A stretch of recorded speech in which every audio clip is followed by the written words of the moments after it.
Selamat siang dan salam sejahtera kita semua. Siang, Bu. Pertama-tama kita masih berterima kasih kepada Tuhan Yang Maha Esa kita masih bisa berkumpul di ruangan ini dalam kegiatan pemaparan modul 1.4 oleh Ibu Asna Yunita. Acara yang pertama malah kita menyanyikan lagu Indonesia Raya. Kami persilakan Bapak Ibu untuk berdiri.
Bapak dan Ibu kami persilakan untuk duduk kembali. Untuk memperlancar kegiatan ini ada baiknya kita berdoa. Doanya akan dipimpin oleh Bapak Sarmansyah. Bapak dipersilakan. Assalamualaikum warahmatullahi wabarakatuh. Waalaikumsalam. Ila hadhihi niyatina al-Fatihah. A'udzu billahi minasyaitonir rajim. Alhamdulillah. Iyyaka na'budu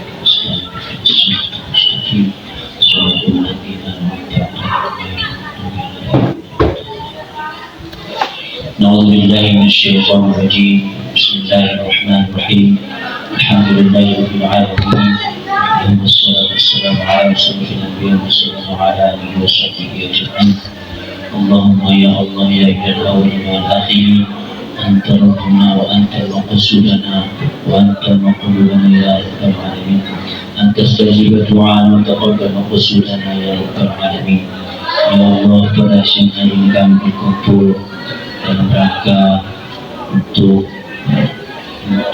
gaya positif calon guru penggerak angkatan ke-11 berikan kepada kami Allah rahmatmu berikan kepada kami kemudahan dalam acara ini. Semoga acara ini dapat lancar betul ya Rabbal Alamin. Mudah-mudahan Engkau ampuni kami dalam segala kehidupan kami, kesalahan kami. Dan Engkau ya Allah Tuhan yang Maha Pengampun lagi Maha Penyayang. Rabbana taqabbal minna du'ana wa anta Rabbana taqabbal du'ana innaka antas samiul alim wa tub 'alaina innaka antat tawwabur rahim. Ya Allah terimalah doa kami ya Allah, terimalah doa permohonan kami ya Allah, dan kepada kami memohon dan kepada kami meminta, maka kabulkanlah doa kami. Sallallahu wasallam alaihi walhamdulillah. Assalamualaikum warahmatullahi wabarakatuh.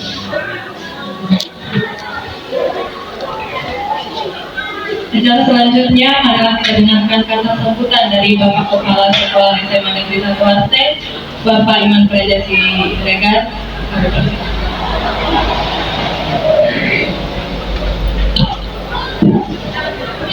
Assalamualaikum Assalamualaikum warahmatullahi wabarakatuh. Selamat siang dan salam sejahtera kepada kita semua. Pertama sekali senantiasa kita mengucapkan puji dan syukur kepada Allah Subhanahu wa Ta'ala atas nikmat dan karunia-Nya sehingga acara pemaparan modul 1.4 telah selesai atau akan dilaksanakan. Kemudian selalu beri salam kepada junjungan kita Nabi Muhammad SAW yang kita harapkan syafaatnya. Yang saya hormati kepada Ibu Wakil Kepala Sekolah, Bapak Ibu Guru selaku tenaga pendidik, Bapak Ibu Tata Usaha selaku tenaga administrasi di SMA Negeri 1 Pasir, kemudian terkhusus kepada Ibu Hasna Yulita yang telah melaksanakan modul 1.4. Pertama sekali yang akan saya sampaikan Bapak Ibu, ucapan terima kasih kepada Ibu Hasna Yulita yang telah menyelesaikan modul 1.4 dan akan memberikan atau mengimbaskan hal-hal positif yang akan dilaksanakan di sekolah kita ini Bapak Ibu. Perlu kita lihat termasuk yang akan atau yang sudah dilaksanakan oleh Ibu Hasna Yulita. Di dalamnya ada perubahan paradigma pembelajaran Bapak Ibu. Bahwasanya Bapak Ibu di saat sekarang ini paradigma pembelajaran kita sudah berubah. Sama-sama kita ketahui bahwasanya di kurikulum sebelumnya, baik di kurikulum KTSP, kemudian kurikulum K13, dan sekarang kita melaksanakan kurikulum Merdeka. Intinya Bapak Ibu ada perubahan paradigma pembelajaran di situ. Yang mana kita ketahui bahwasanya di kurikulum KTSP semua pembelajaran atau RPP atau misalnya kurikulum itu dilaksanakan oleh guru, kemudian dikembangkan di sekolah atau di satuan pendidikan masing-masing, sama seperti K13 dan kurikulum Merdeka. Tetapi yang membedakannya di mana Bapak Ibu? Bahwasanya di kurikulum Merdeka ini di situ ditekankan adanya perubahan paradigma pembelajaran, di mana sebelumnya pembelajaran itu masih berpusat kepada guru, tetapi sekarang di kurikulum Merdeka sekarang dia lebih ditekankan kepada pembelajaran tersebut berpusat kepada siswa. Kita sesuaikan dengan minat dan bakat dari peserta didik kita. Jadi itu nanti yang akan kita lihat seperti apa yang telah dilaksanakan oleh Ibu Hasna Yulita dalam modul 1.4 ini. Seperti apa dia perubahan paradigma pembelajaran, kemudian seperti apa disiplin positif yang akan diimbaskan atau dilaksanakan oleh Ibu Hasna Yulita di sekolah kita ini. Harapan saya Bapak Ibu, ke depan semoga Bapak Ibu yang lain pun bisa mengikuti langkah yang sudah dilaksanakan oleh Ibu Hasna Yulita. Mudah-mudahan ke depan akan bertambah di sekolah kita ini calon-calon guru penggerak yang memang bisa menggerakkan pembelajaran di sekolah kita ini, sehingga pembelajaran ataupun kualitas sekolah kita ini semakin meningkat. Selamat kepada Ibu Hasna Yulita yang sudah melaksanakan modul 1.4. Semoga modul-modul berikutnya dapat terlaksana dengan baik tanpa ada suatu kendala. Mungkin demikian Bapak Ibu yang bisa saya sampaikan. Kita doakan semoga apa yang sudah dilaksanakan oleh Ibu Hasna Yulita di sekolah kita ini dapat kita kembangkan dan sekolah kita ini pun lebih bagus ke depannya, baik itu dari segi akademik ataupun psikomotorik ataupun hal-hal yang lain yang lebih baik dari hari ke depan. Demikian mungkin saya sudahi. Assalamualaikum warahmatullahi wabarakatuh.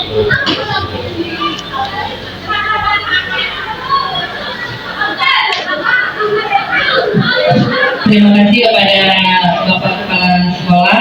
Selanjutnya pemaparan modul 1.4 yang bertemakan diseminasi budaya positif oleh Ibu Hasna Yulita. Kepada Ibu, silakan.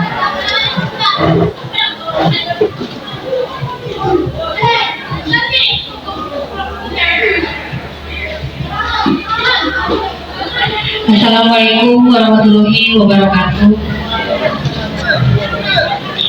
Air beriak tanda dalam, air bening seperti berlian. Izinkan saya mengucapkan salam kepada hadirin semua. Assalamualaikum warahmatullahi wabarakatuh. Waalaikumsalam warahmatullahi wabarakatuh. Syukur kita panjatkan kehadiran Allah Subhanahu wa Ta'ala yang telah memberikan kita kesehatan dan kesempatan sehingga kita berkumpul di ruang yang berbahagia ini. Dan salawat dan salam berikan Allahumma sholli ala sayyidina Muhammad yang sering kita harapkan sampai akhir di kemudian hari. Yang saya hormati Bapak Kepala Sekolah, yang saya hormati Bapak Ibu Wakil Kepala Sekolah, yang saya hormati Bapak Ibu Guru beserta dengan staf Dewan SMA Negeri 1 Aceh. Adapun di sini saya akan membuat presentasi mengenai aksi nyata saya calon guru penggerak angkatan 11 Kabupaten Tapanuli Selatan. Di mana di sini saya langsung saja. Di sini saya membuat aksi nyata mengenai budaya positif. Mungkin Bapak Ibu terpikir mengenai budaya positif itu apa saja sih yang harus kita lakukan di sekolah.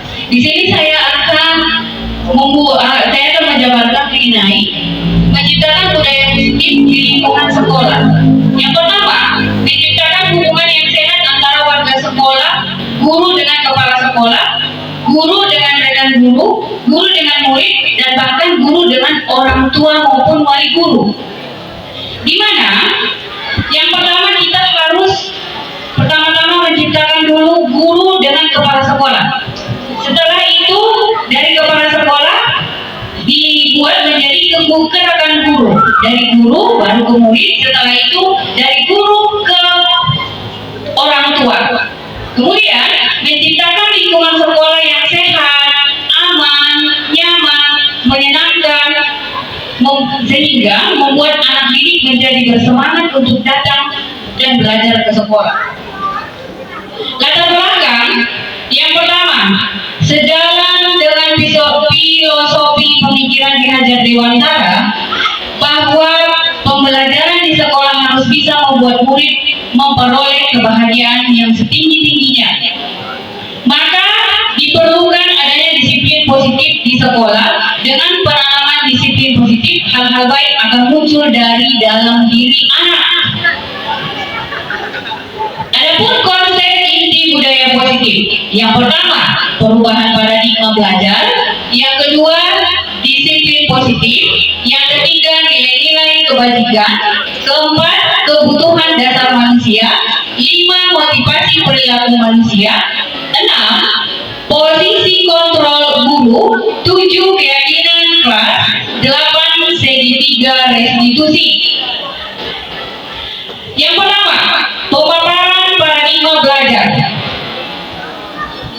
Paradigma belajar itu adalah pembelajaran dengan paradigma baru yang merupakan pembelajaran yang merancang pembelajaran berdasarkan prinsip pembelajaran berdiferensiasi sehingga para peserta didik belajar sesuai kebutuhan berdasarkan tahap perkembangan sesuai teori psikologi modern untuk mewujudkan profil Pancasila.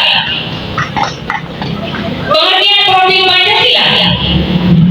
Definisi profil pelajaran Pancasila yaitu profil pelajar Pancasila merupakan sejumlah karakter dan kompetensi yang diharapkan untuk diraih oleh peserta didik yang didasarkan pada nilai-nilai luhur Pancasila.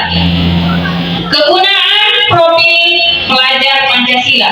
Yang pertama, menerjemahkan tujuan dan visi pendidikan ke dalam format yang lebih mudah dipahami oleh seluruh pemangku kepentingan pendidikan.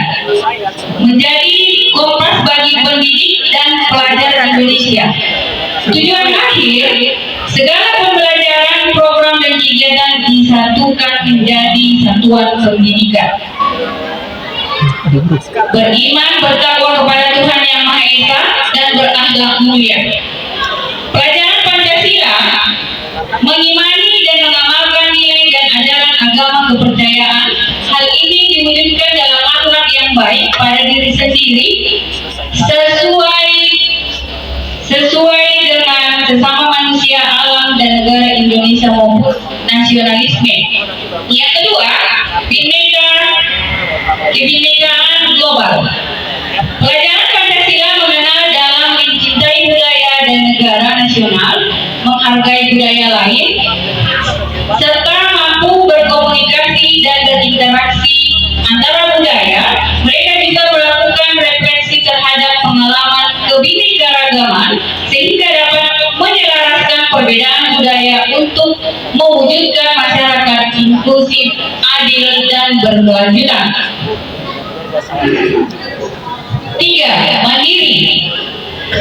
Pelajar Pancasila memiliki pemahaman terhadap diri dan situasi yang dihadapi, serta regulasi diri untuk mencapai tujuan dan meningkatkan kualitas hidup. Yang keempat, bergotong royong. Pelajar Pancasila melakukan kolaborasi yang dibangun atas dasar kemanusiaan dan kepedulian kepada bangsa, negara, sehingga dapat berbagi kepada sesama. 5. Berarti nggak bisa Bernalar kritis. Pelajar Pancasila yang bernalar kritis menganalisis dan mengevaluasi semua informasi maupun gagasan yang diperoleh dengan baik. Mereka juga mampu mengevaluasi dan merefleksi penalaran dan pemikirannya sendiri. 6. Kreatif.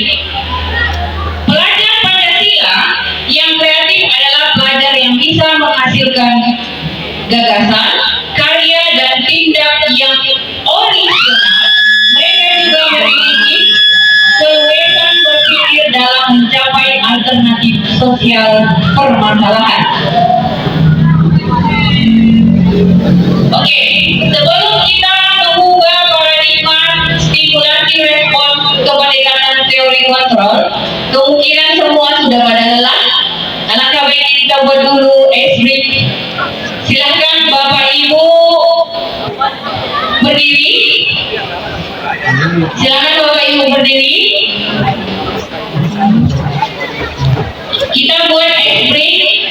Ibu Nurhalijah ke depan bersampingan dengan Ibu Darlina. Kemudian Bapak Hasan bersampingan dengan Pak Rahman.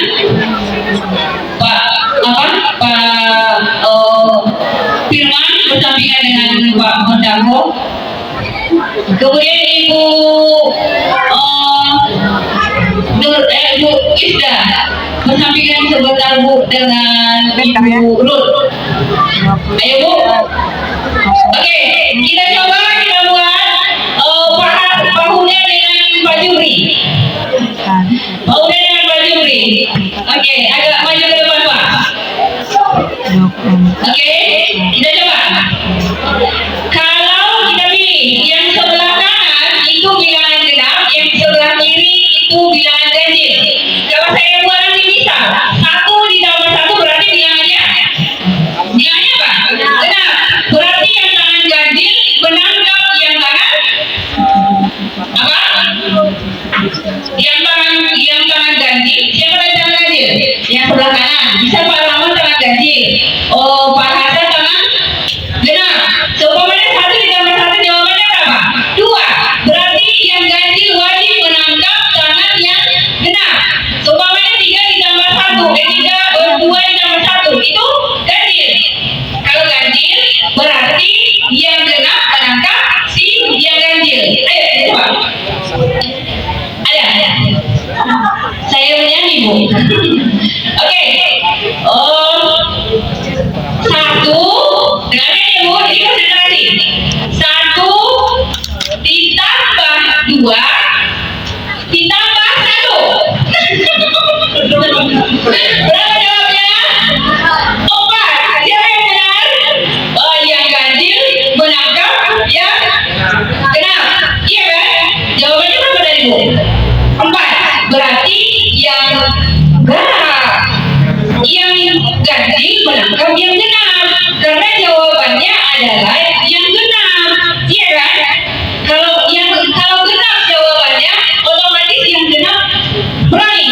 Kalau ganjil, otomatis yang ganjil mikir biar gak ditangkap si genap. Itu maksudnya. Bisa dipahami Bu? Bisa dipahami Bu? Oke, coba kita ulang. Kita ulang. 1 ditambah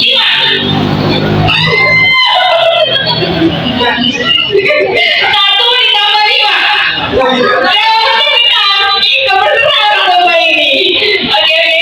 Jawabannya berarti 1 ditambah 5. Nah, oke, silakan dulu Bapak Ibu. Silakan dulu Bapak Ibu. Oke. Kita lanjutkan kembali ya Bapak Ibu. Permasalahan. Di sini ada mengubah paradigma stimulasi respon ke pendekatan teori kontrol. Yang pertama, di sini stimulasi respon. Realitas yaitu kebutuhan kita bersama, sedangkan teori kontrolnya realitas adalah kebutuhan kita berbeda.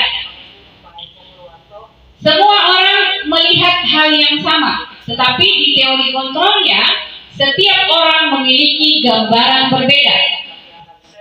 Kita mencoba mengubah orang agar berpandangan sama dengan kita, sedangkan di teori kontrolnya kita berusaha memahami pandangan orang lain tentang dunia. Perilaku buruk dilihat sebagai suatu kesalahan, tapi kalau di teori kontrol itu semua perilaku memiliki tujuan. Orang lain bisa mengontrol sama, tetapi kalau di teori kontrol itu hanya Anda yang bisa mengontrol diri Anda. Saya bisa mengontrol orang lain, tapi kalau di teori kontrolnya itu Anda tidak bisa mengontrol orang lain. Hanya diri Anda yang bisa mengontrol Anda. Orang lain tidak bisa. Kemudian pemaksaan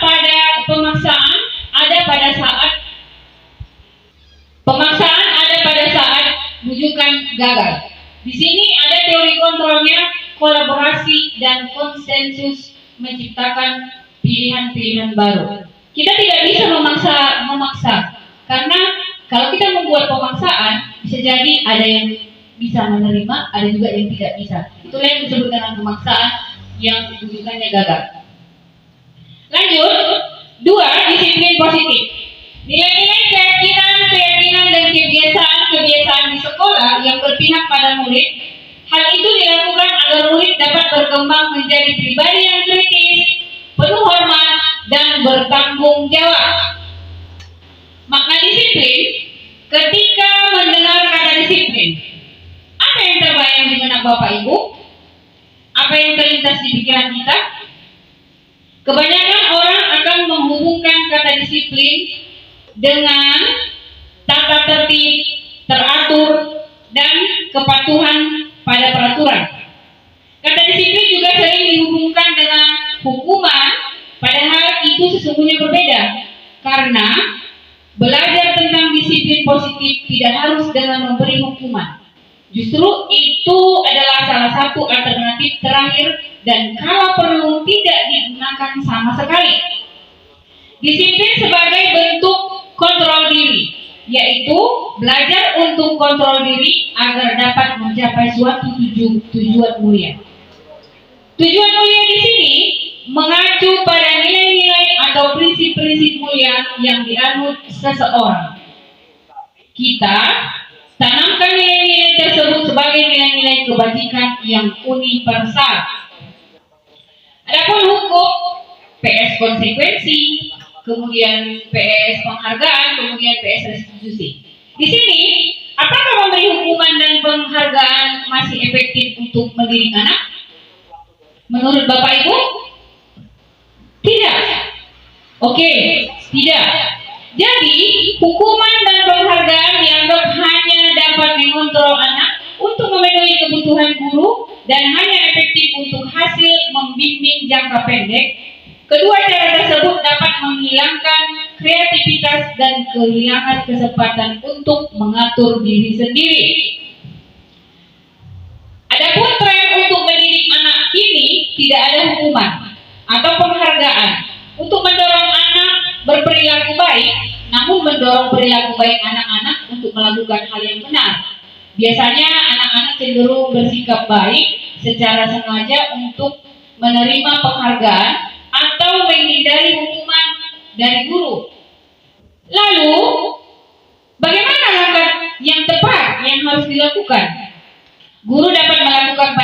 pendekatan kolaborasi atau kerjasama.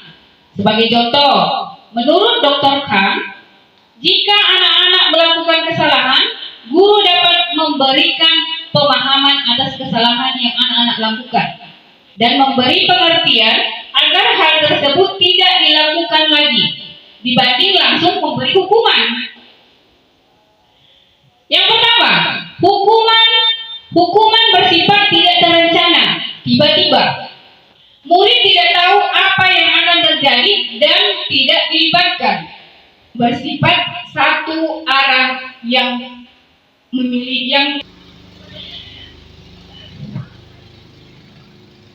penghargaan tidak efektif.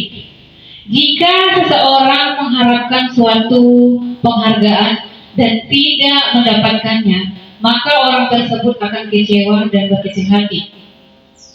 Kemudian, kemungkinan ia tidak akan berusaha sekeras sebelumnya. Di mana? Karena penghargaan sudah merusak. Dalam sebuah hubungan ataupun dalam pemberian juara di kelas, yang tidak mendapatkan juara akan merasa terhukum. Tentunya, perasaan dihukum itu hanya dirasakan oleh yang tidak mendapatkan juara. Kemudian, penghargaan menghukum. Jika seseorang diberi penghargaan atau dipuji di depan orang banyak, maka yang lain akan merasa iri. Mungkin saja sebagian dari mereka akan tidak menyukai orang yang diberi penghargaan tersebut.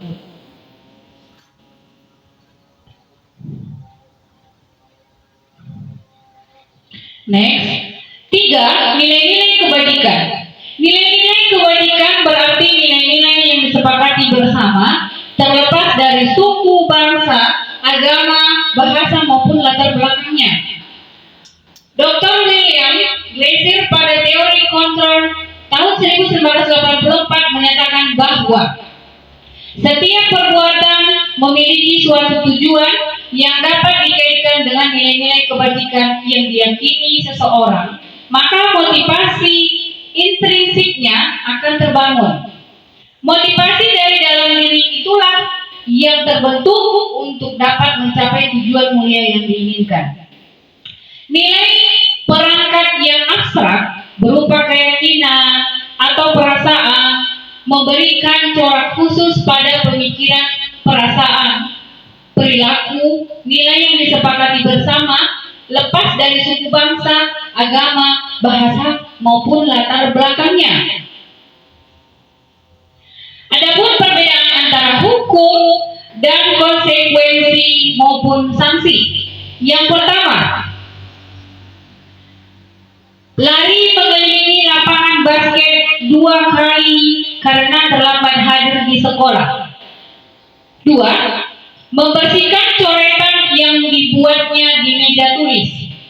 3. Murid diminta untuk push up 15 kali karena tidak menggunakan masker ke sekolah. Kalau sekarang kita tidak menggunakan masker lagi, tetapi kalau terlambat kemungkinan banyak juga yang ada juga guru kita yang membuat siswa kita sampai push up 15 kali.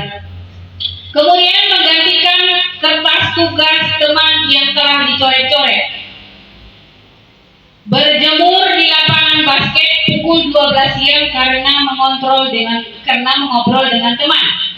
Murid diminta bertelanjang kaki sepanjang hari karena tidak menggunakan sepatu berwarna hitam sesuai dengan peraturan sekolah. Di mana? Coba kita jawab bersama. Di sini ada perbedaan antara hukuman dan konsekuensi. Lari mengelilingi lapangan basket 2 kali karena terlambat hadir ke sekolah. Itu termasuk hukuman atau konsekuensi?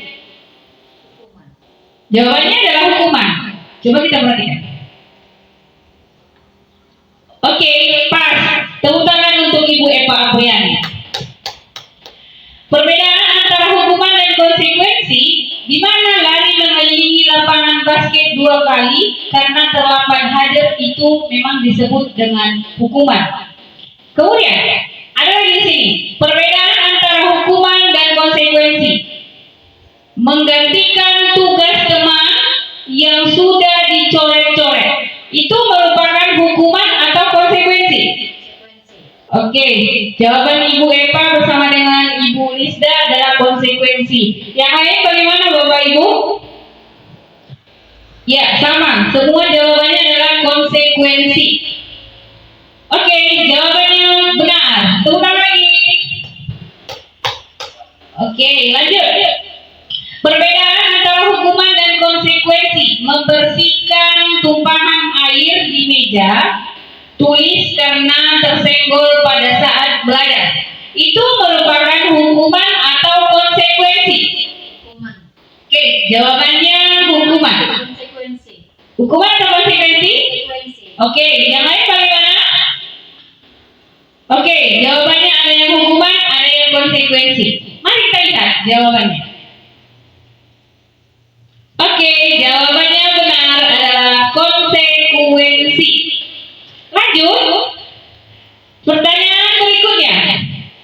Murid disuruh untuk tidak mengenakan sepatu seharian di sekolah karena tidak menggunakan sepatu hitam. Ini merupakan hukuman atau konsekuensi? Hukuman. Oke, jawabannya hukuman. Yang lain bagaimana Bapak Ibu? Oke, semua sama-sama menjawab hukuman. Ya, jawabannya adalah hukuman. Kelas lagi. Lanjut. Di sini ada lagi. Lari mengelilingi lapangan basket 2 kali karena terlambat 10 menit untuk pelajaran PJOK. Ini termasuk hukuman atau konsekuensi? Hukuman. Hukuman. Kita coba buka jawabannya. Oke, jawabannya adalah konsekuensi. Yang mengatakan konsekuensi benar. Kemudian lanjut.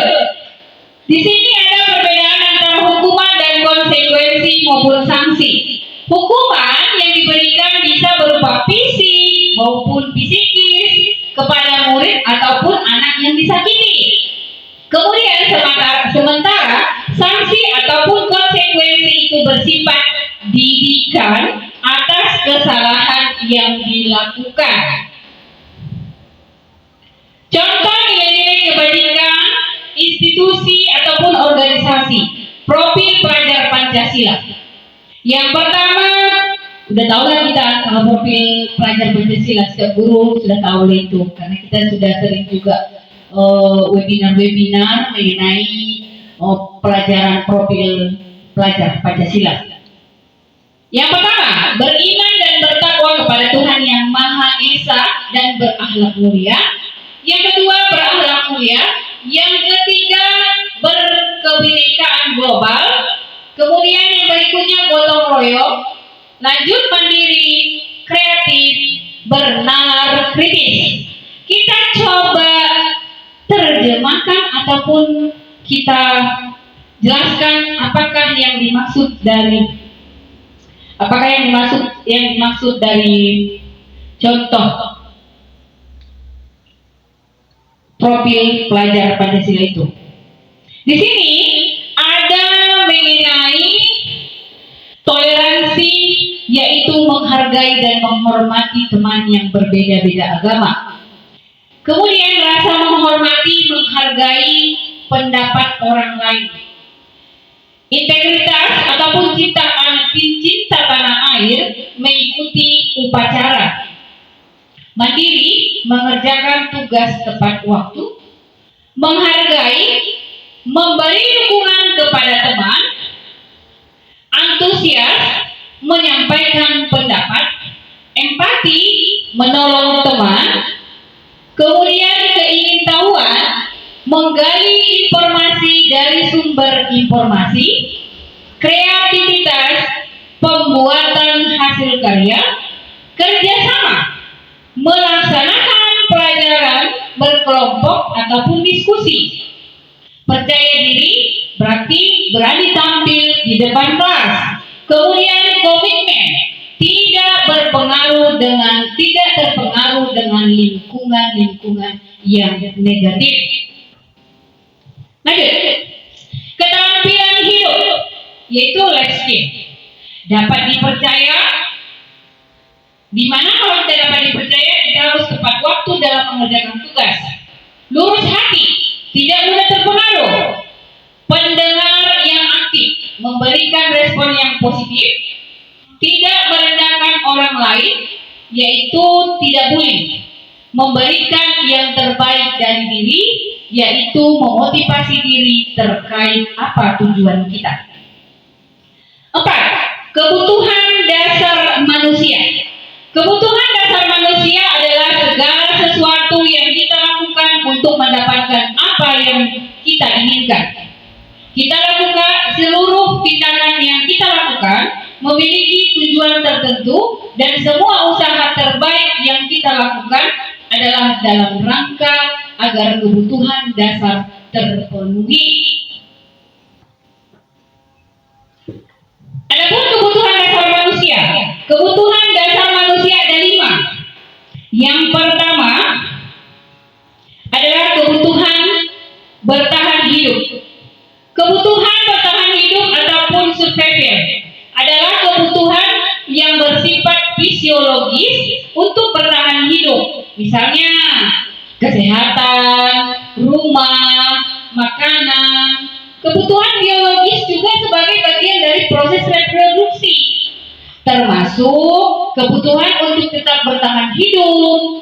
Komponen psikologis pada kebutuhan ini meliputi kebutuhan akan persamaan ataupun perasaan yang aman,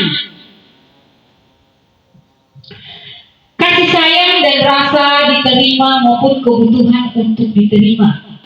Kebutuhan untuk disayangi dan diterima meliputi kebutuhan akan hubungan dan koneksi sosial, kebutuhan untuk memberi dan menerima kasih sayang, dan kebutuhan untuk merasa menjadi bagian dari suatu kelompok.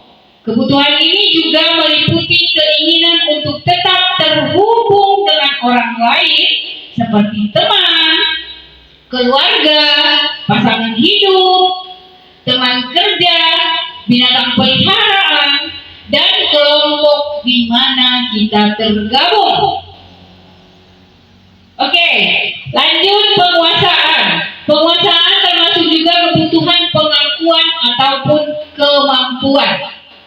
Kebutuhan ini berhubungan dengan kekuatan untuk mencapai sesuatu, menjadi kompeten, menjadi terampil, diakui atas prestasi dan keterampilan kita, didengarkan, dan memiliki rasa harga diri.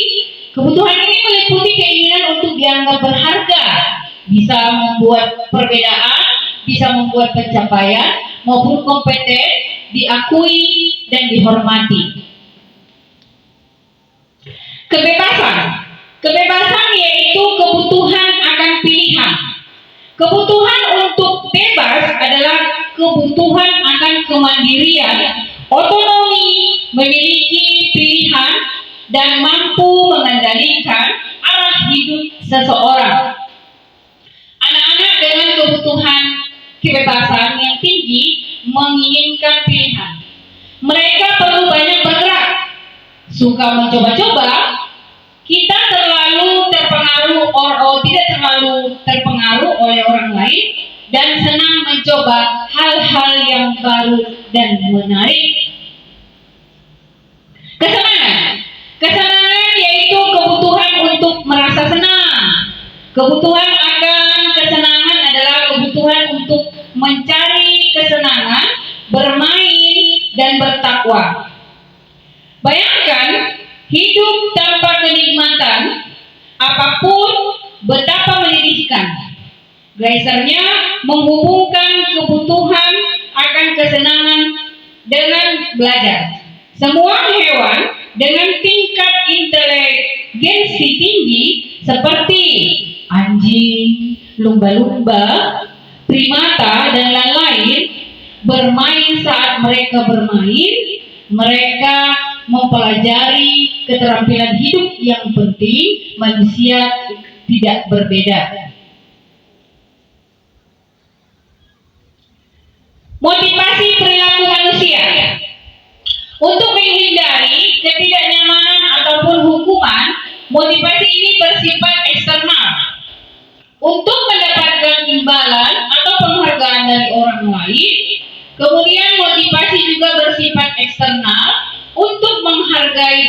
sendiri dengan nilai-nilai yang kita percaya. Ini adalah motivasi yang akan membuat seseorang memiliki disiplin positif, karena motivasi berperilakunya bersifat internal, bukan eksternal. Di sini ada ilustrasi. Sebagai guru, saat kita hadir mengajar di kelas, tepat waktu. Motivasi apa yang mendasari tindakan kita?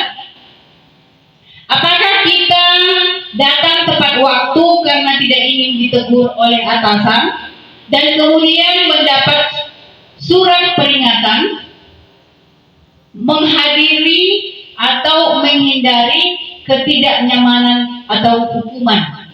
Kalau kita berprinsip seperti itu. Kemudian, apakah kita datang tepat waktu karena ingin mendapatkan pujian dari atasan, ingin mendapatkan penghargaan atau pujian dari orang lain? Atau apakah kita datang tepat waktu karena kita percaya nilai-nilai kebajikan? Jika kita ingin menjadi orang yang menghargai waktu, sudah jelas kita menghargai diri kita sendiri. Jadi, yang kita pilih di sini adalah seperti apa yang kita, apakah kita datang tepat waktu? Jawaban saya, kalau saya sendiri, itu adalah kita ingin menjadi orang yang menghargai waktu. Kalau kita sudah menghargai waktu, berarti kita sudah menghargai diri kita sendiri. Lanjut, ada di sini posisi kontrol. Ada 5 posisi kontrol. Yang pertama, penghukum, pembuat rasa bersalah, teman, pemantau, manajer. Apakah yang dilakukan selama ini telah efektif? Memerdekakan dan memandirikan serta berpusat pada siswa, atau justru hasilnya malah negatif? Perubahan sikap yang diharapkan jauh panggang dari api. Peserta didik dan orang tua yang menitipkan anaknya kepada kita tidak menerima perlakuan yang diberikan. Yang muncul malah resistensi, kebencian, kemarahan, dan serangan terhadap para guru. Posisi 5, posisi kontrol dalam penerapan disiplin. Melalui serangkaian riset, berkesimpulan ada 5 posisi kontrol yang umum dan biasa diterapkan seorang guru, orang tua ataupun atasan dalam melakukan kontrol dan penerapan disiplin di sekolah. Kelima posisi kontrol yang umum terjadi tersebut adalah penghukum, pembuat rasa bersalah, teman, pemantau, dan manajerial. Dan berikut ini uraian 5 posisi kontrol dalam menerapkan disiplin di sekolah.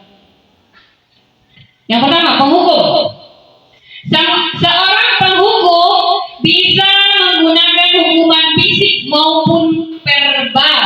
Orang yang menjalankan posisi penghukum senantiasa mengatakan bahwa sekolah memerlukan sistem atau alat yang dapat menekan murid-murid lebih dalam lagi.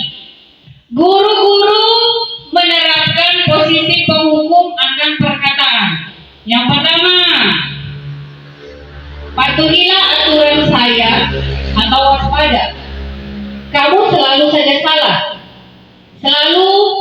Pasti selalu yang terakhir selesai. Guru seperti ini senantiasa percaya hanya ada satu cara agar pembelajaran bisa berhasil, yaitu cara dia. Tetapi di sini ada pembuat masalah ataupun pembuat merasa bersalah. Pada posisi ini biasanya guru akan bersuara lebih lembut. Pembuat merasa bersalah akan menggunakan keheningan yang membuat orang lain merasa tidak nyaman, berasa bersalah ataupun rendah diri. Misal, contohnya, kita menyebutkan kepada anak apabila anak melakukan kesalahan. Ibu sangat kecewa sekali. Ibu sangat kecewa sekali denganmu. Berapa kali bapak atau ibu harus memberitahu kamu ya? Gimana coba kalau orang tua kamu tahu kamu berbuat begini? Di posisi ini murid akan memiliki penilaian diri yang buruk tentang diri mereka.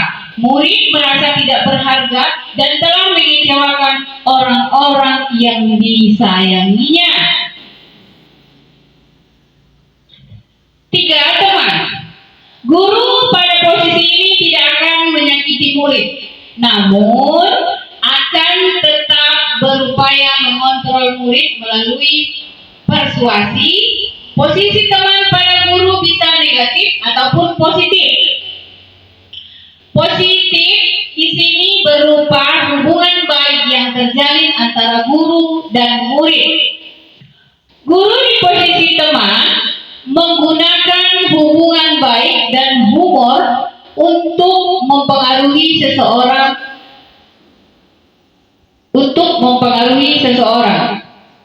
Mereka akan berkata, ayo bantulah demi bapak ya. Ayo, ingin tidak bantu bapak selama ini? Atau ayo, ingat tidak membantu bapak selama ini? Ya sudah, kali ini tidak apa-apa, nanti ibu bantu bereskan.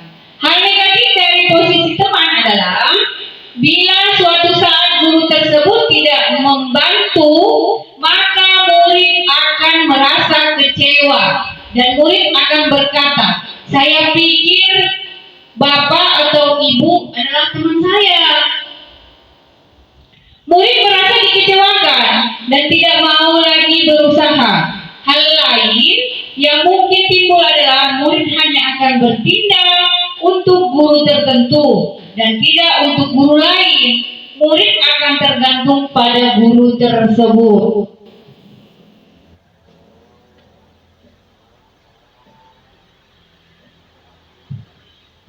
Lanjut yang keempat, pemantau.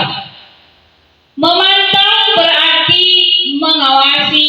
Pada saat kita mengawasi, kita bertanggung jawab atas perilaku orang-orang yang kita awasi. Posisi pemantau berdasarkan pada peraturan konsekuensi. Dengan menggunakan sanksi atau konsekuensi, kita dapat memisahkan hubungan pribadi kita dengan murid. Sebagai guru yang menjalankan posisi pemantau, pertanyaan yang dapat kita ajukan kepada seseorang yaitu, pemantau, peraturannya apa? Apa yang telah kamu lakukan? Sanksi atau konsekuensi apa? Seorang pemantau sangat mengandalkan penghitungan catatan data yang dapat digunakan sebagai bukti atas perilaku seseorang. Posisi ini akan menggunakan stiker ataupun slip catatan, daftar cek. Posisi pemantau sendiri berawal dari teori stimulus respon yang menunjukkan tanggung jawab guru dalam mengontrol murid. 5. Manajer. Manajer adalah posisi mana guru berbuat sesuatu bersamaan dengan murid, mempersilahkan murid mempertanggungjawabkan perilakunya, mendukung murid agar dapat menemukan solusi atas permasalahannya sendiri. Seorang manajer telah memiliki keterampilan posisi teman maupun pemantau, dan dengan demikian bisa jadi di waktu-waktu tertentu kepada kedua posisi tersebut bila diperlukan. Namun bila kita menginginkan murid-murid kita menjadi manusia yang merdeka, mandiri dan bertanggung jawab, maka kita perlu mengacu kepada restitusi yang dapat menjadi murid kita menjadi seorang manajerial bagi dirinya sendiri. Di manajerial murid diajak untuk menganalisis kebutuhan diri maupun kebutuhan orang lain. Di sini penekanan bukan pada kemampuan membuat konsekuensi, namun dapat berkolaborasi dengan murid bagaimana memperbaiki kesalahan yang ada. Seorang manajer akan berkata, apa yang kita yakini? Kembali kepada keyakinan kelas. Apakah kamu meyakininya? Jika kamu meyakininya, apakah kamu bersedia memperbaiki? Jika kamu memperbaiki ini, hal ini menunjukkan apa tentang dirimu? Apa rencana kamu untuk memperbaiki hal itu? Tugas seorang manajerial untuk mengatur perilaku seseorang, kita memilih murid untuk dapat mengatur dirinya. Seseorang manajerial bukannya memisahkan murid dari kelompoknya, tapi mengembalikan murid tersebut ke kelompok dengan lebih baik dan kuat. Bisa jadi dampak praktik penerapan disiplin sehari-hari kita akan kembali ke posisi teman atau pemantau, karena murid yang ditangani belum siap diajak berdiskusi ataupun diundang melakukan restitusi. Namun perlu disadari, tujuan akhir dari 5 posisi kontrol seorang guru adalah mencapai posisi manajer, di mana di posisi inilah murid dapat menjadi pribadi yang mandiri, merdeka, dan bertanggung jawab atas segala perilaku dan sikap yang pada akhirnya dapat menciptakan lingkungan yang positif, nyaman, dan aman. 7. Keyakinan kelas. Keyakinan kelas adalah seperangkat nilai ataupun prinsip yang disepakati bersama oleh guru dan siswa untuk memandu perilaku dan integritas dalam kelas. Keyakinan kelas dapat dibuat dengan melibatkan siswa secara aktif dalam prosesnya. Keyakinan kelas bukan hanya sekedar aturan. Keyakinan kelas haruslah menghasilkan pertanyaan positif yang menginspirasi dan memotivasi siswa. Keyakinan kelas juga harus mudah diingat dan dipahami oleh sesama siswa. Dengan menerapkan keyakinan kelas, Anda dapat menciptakan lingkungan belajar yang positif dan kondusif bagi semua siswa. Keyakinan kelas dapat membantu siswa untuk berkembang menjadi individu yang bertanggung jawab, disiplin, dan memiliki rasa hormat terhadap orang lain. Berikut contoh keyakinan kelas. 1. Hormati semua orang. Menghormati orang lain berarti memperlakukan mereka dengan sopan dan adil, mendengarkan dengan baik, dan tidak melakukan diskriminasi berdasarkan latar belakang agama atau perbedaan lainnya. Ini menciptakan lingkungan yang inklusif dan mendukung. 2.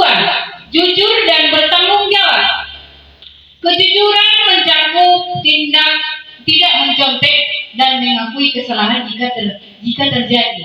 Bertanggung jawab berarti menyelesaikan tugas tepat waktu, menjaga kebersihan kelas, dan merawat fasilitas sekolah. 3. Kerjasama dan kolaborasi. Kerjasama melibatkan saling membantu dan bekerja bersama dalam berkelompok atau proyek. Ini mengembangkan keterampilan sosial dan membantu mencapai hasil yang lebih baik melalui sinergi. 4. Berusaha yang terbaik. Setiap siswa maupun guru selalu berusaha yang terbaik dan memberikan yang terbaik. Diharapkan memberikan usaha terbaik dalam setiap tugas dan kegiatan tanpa menyerah.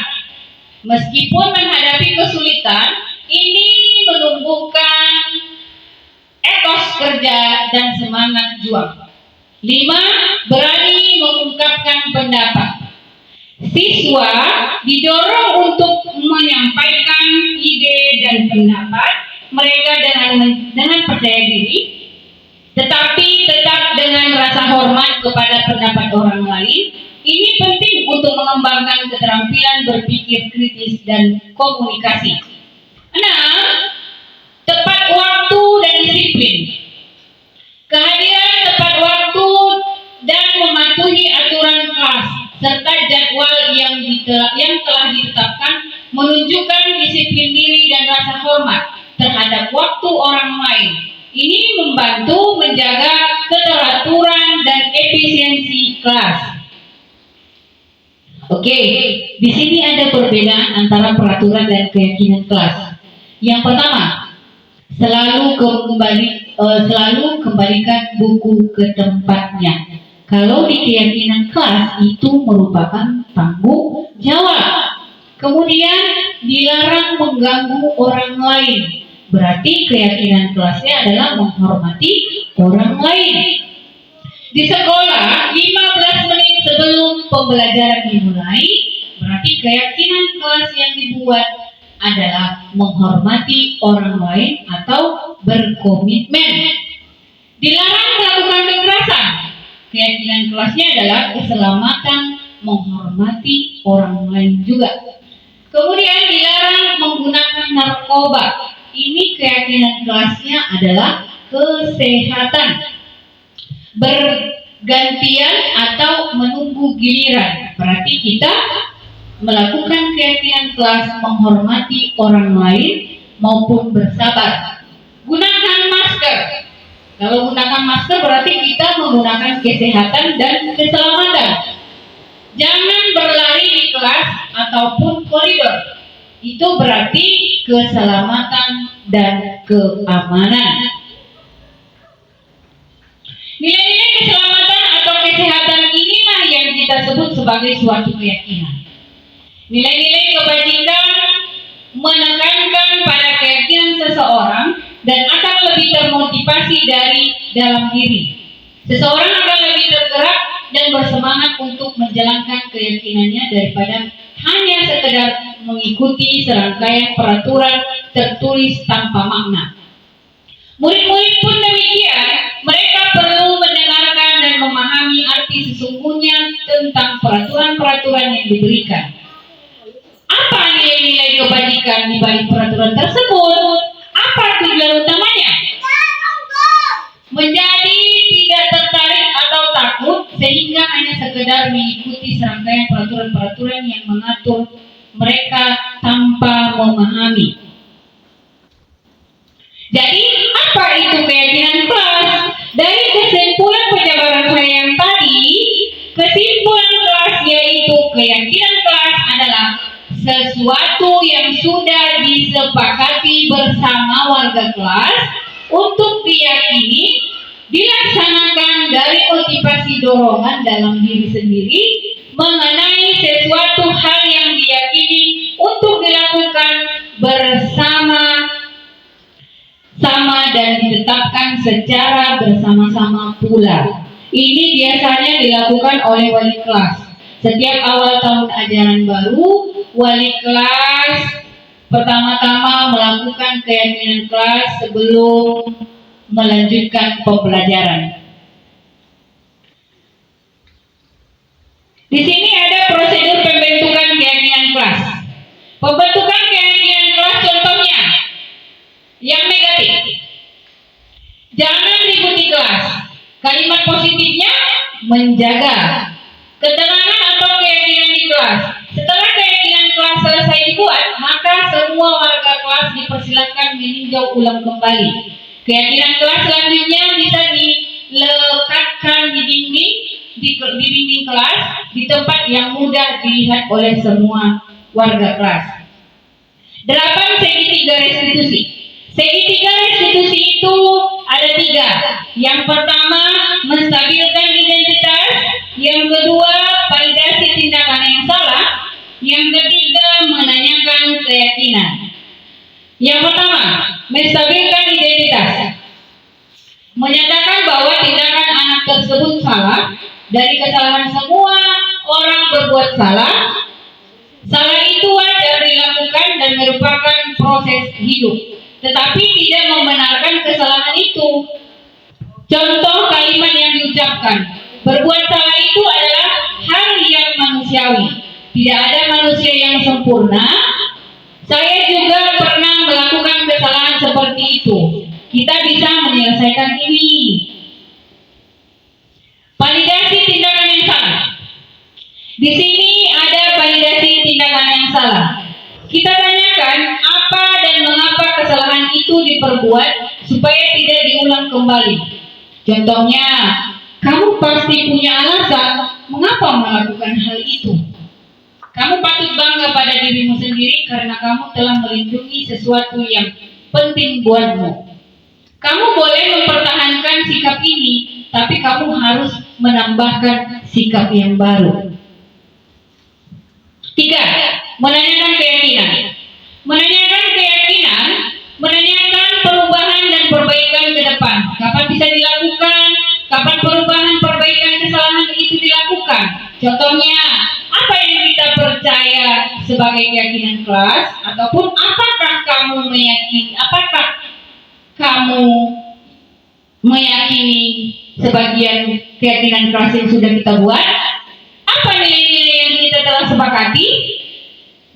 Apa bayanganmu mengenai tentang kelas yang ideal? Kamu mau jadi orang yang seperti apa? Di sini ada saya buat demonstrasi mengenai keyakinan kelas. Ada 2 anak siswa kita yang melakukan kesalahan. Yang pertama, dia tidak menyukai kawannya selalu mencontek. Yang kedua, ada nanti selalu terlambat datang ke sekolah. Silakan kita tonton dulu mengenai keyakinan kelas yang pertama.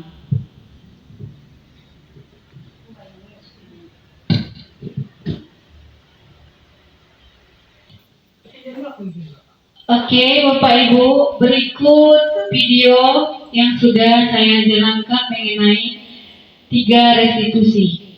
Coba kita simak bersama.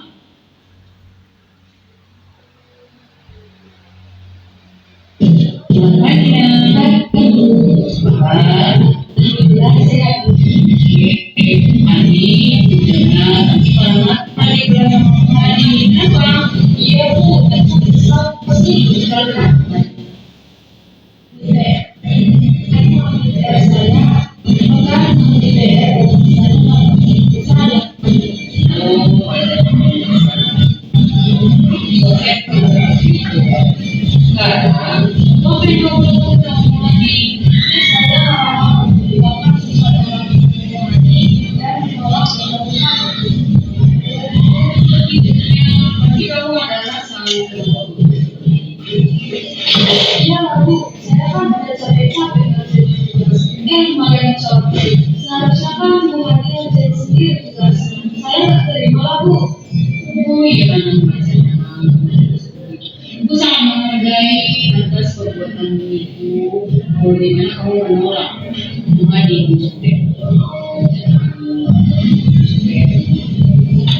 Dan Ibu sangat menghargai sekali sampai tidak sempat membuat hal yang juga kemudian kemudian Adi dan lain-lain itu tidak kemudian sekarang kita kembali ke keyakinan kelas kita. Apakah kemudian di keyakinan kelas kita itu bertentangan? Tidak. Oke, sekarang keyakinan kelas yang mana yang kamu tenangkan? Yang saling menghargai sama teman. Oke, kalau keyakinan kelas kita saling menghargai sama teman, itu perlu tidak? Oke, kalau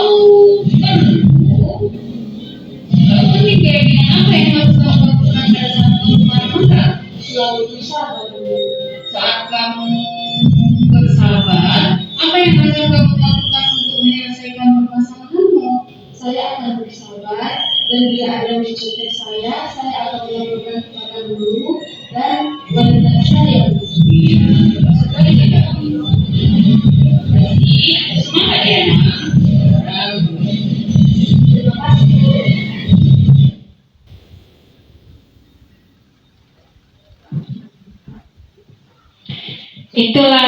hasil segitiga restitusi yang saya lakukan mengenai siswa kita yang tidak suka kawannya menyontek. Berikut ada tanggapannya. Mari kita simak bersama lagi.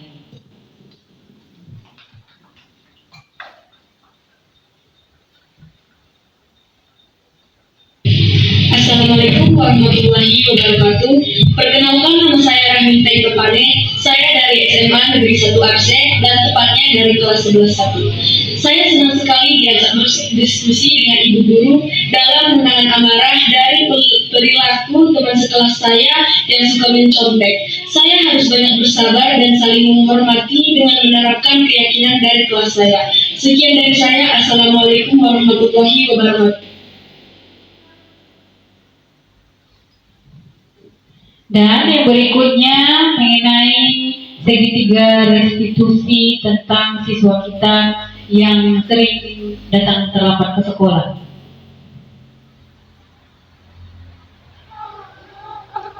Adik, selamat pagi. Apa kabar, Mama? Tadi ibu dengar dari tiket Ari sering terlambat ke sekolah. Menurut kamu sudah berapa kali kamu terlambat? Kalau sering terlambat itu suatu kesalahan bukan? Berbuat kesalahan itu memang manusiawi. Setiap manusia pasti pernah berbuat kesalahan. Yang penting bisa belajar dari kesalahan tersebut dan berusaha untuk memperbaikinya. Setuju?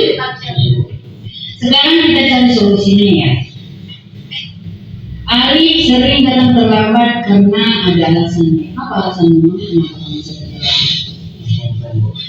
Main handphonenya apa? Gamenya dari jam berapa? Dari jam 9 sampai jam 1. Dari jam 1? Dari jam 9 sampai jam 1. Entah sama kamu sering terlambat datang ke sekolah. Kesiangan jadinya datang ke sekolahnya. Oke, kamu tahu kan keyakinan kelas yang sudah kita sepakati? Kalau datang terlambat ke sekolah sesuai dengan keyakinan kelas kita tidak? Iya. Iya. Apa? Iya. Ibu memang kalau datang terlambat ke sekolah sesuai dengan keyakinan kelas kita tidak? Tidak. Menurut kamu, keyakinan kelas apa yang sudah kamu lambat? Menurut kamu disiplin itu penting tidak untuk kamu? Alasannya? Menurut saya dalam tepat waktu dan saya bisa mengatur waktu. Oke, betul betul. Menghargai waktu itu sangat penting dan bermanfaat untuk kita seperti kita dapat menghargai aktivitas di sekitar kita. Kalau kita disiplin, pekerjaan kita pasti tidak akan menumpuk. Kalau tidak disiplin, pasti tidak akan terlambat datang ke sekolah. Tidak perlu saya bertanya, saya mendapatkan lambat. Ya, itu merupakan sikap yang baik dan dengan meminta maaf. Jadi menurut kamu apa yang akan kamu lakukan agar kamu tidak datang terlambat lagi ke sekolah? Saya akan bercoba dan tidak akan. Baiklah, kami sudah menemukan solusi untuk supaya kamu tidak terlambat lagi ke sekolah. Dan ibu akan bekerja sama juga dengan orang tuamu supaya Arif tidak datang terlambat lagi ke sekolah. Oke, sekarang silakan Mama kembali ke kelas ya.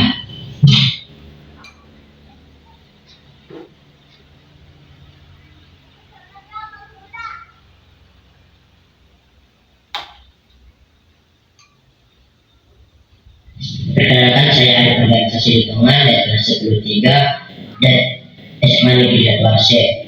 Saya senang sekali ikut berdiskusi dengan para guru tentang kesalahan saya dalam terlambat ke sekolah. Saya akan tidur lebih cepat dan tidak akan begadang lagi, akan mengatur waktu saya main handphone sehingga saya bisa datang tepat waktu ke sekolah. Sekian dan terima kasih. Yang sudah menunggu dan mendengarkan paparan saya mengenai aksi nyata modul 1.4 mengenai budaya positif. Di sini saya membacakan penutup dalam penerapan program disiplin positif. Hendaknya guru memiliki standar kepribadian, profesional, pedagogik, dan sosial yang baik, di mana guru mampu merefleksikan dirinya dalam posisi kontrol saat ini. Bagaimana perjalanannya dirinya sebagai amok maupun manajemen yang menuntun murid-muridnya menjadi insan yang mandiri, merdeka, dan bertanggung jawab. Itu sering disimpulkan mengenai standar nasional pendidikan. Sekali lagi saya ucapkan terima kasih kepada Bapak Ibu. Bikin apa ku? Kurang ajarkannya atas penyampaian saya. Wabillahi saya minta maaf. Wabillahi taufiq wal hidayah. Assalamualaikum warahmatullahi wabarakatuh. Ini tanda kurungnya satu lagi ya. Yang ini kan? Sip lah.